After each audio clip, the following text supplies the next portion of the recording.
ईशा, ईशा, तुमने कुछ सुना? और हड़बड़ाती हुई नीलम की आवाज़ सुनकर मैं थोड़ा घबरा गई। अभी चंद हफ्ते ही गुजरे थे मुझे यहाँ आए हुए।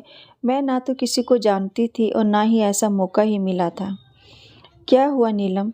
मैंने पूछा तो उसने कहा, मंदिर वाली आंटी नहीं रही। मंदिर वाली? मैंने अपने दिमाग पर जोर दिया। फिर याद आया साईं बाबा के मंदिर की सीढ़ियों पर किनारे की ओर एक वृद्धा बैठा करती थी। मंदिर से मिले भिक्षावृत्ति पर ही गुजारा करती थी।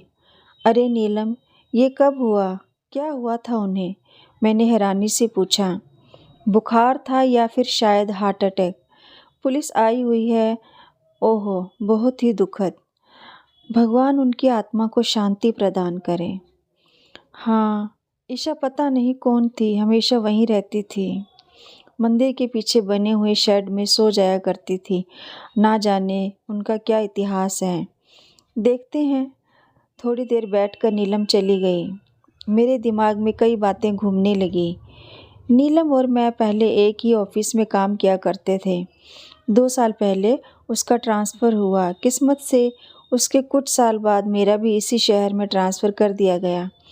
पहले तो मैं बहुत ही ज़्यादा नर्वस थी क्योंकि ये शहर मेरे लिए बिल्कुल ही नया था। लेकिन फिर मुझे नीलम की याद आई। उसने मेरी पूरी मदद की थी। अपने नीचे वाले फ्लोर में घर दिलवा दिया था। अपने घर से पहली बार दूर हुई थी तो यहाँ रहने में भी दिक्कत हो रही थी।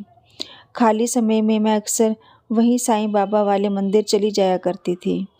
वहाँ बैठकर शांति मिलती थी। वहीं मंदिर के किनारे एक बुजुर्ग आंटी बैठा करती थी।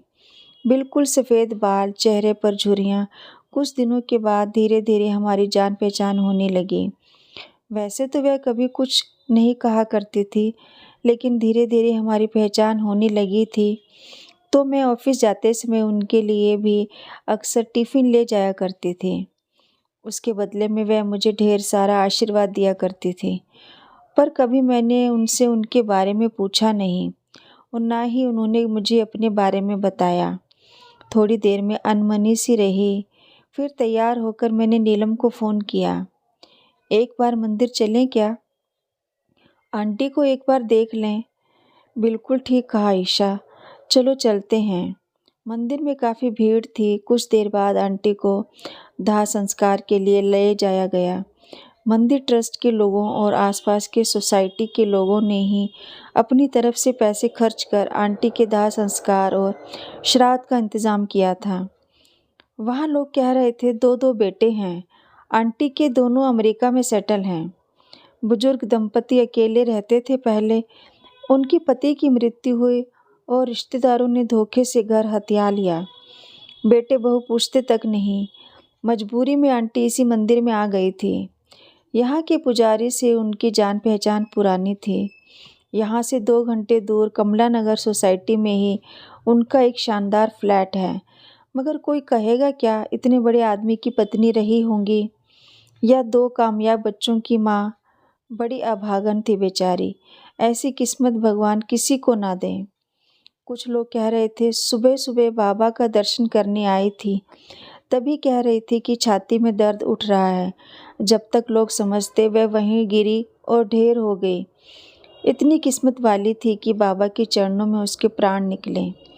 किस्मत और बदकिस्मती मेरे दिमाग से ऊपर चला गया, परंतु मैं वाकई हैरान थी, पूरी तरह से सन्न। क्या ऐसे भी होता है? किसी महिला के पास सब कुछ है मगर उसे अनाथ की तरह रहना पड़े। कम से कम उनके दोनों बच्चे वृद्धाश्रम पहुंचा देते। ना जाने क्या मजबूरी रही होगी उनके दोनों बेटों के पास। तभी राम नाम सत्य है की आवाज़ मेरे कानों से टकराई। आंटी को कफन में लपेट कर ले जाया जा रहा था। धीरे धीरे दृश्य धूमिल होने लगा। मैं गुमसुम सी वहीं खड़ी रही। 3 दिन बाद प्रसाद बंटेगा, सब लोग आकर प्रसाद ले लेना और इस अभागन को आशीर्वाद दे देना। उसकी आत्मा को शांति मिलेगी। पंडित जी वहीं खड़ी भीड़ से कह रहे थे। अभागन, मैं मन ही मन बुदबुदाई। फिर नीलम के साथ अपने घर की तरफ लौट आई।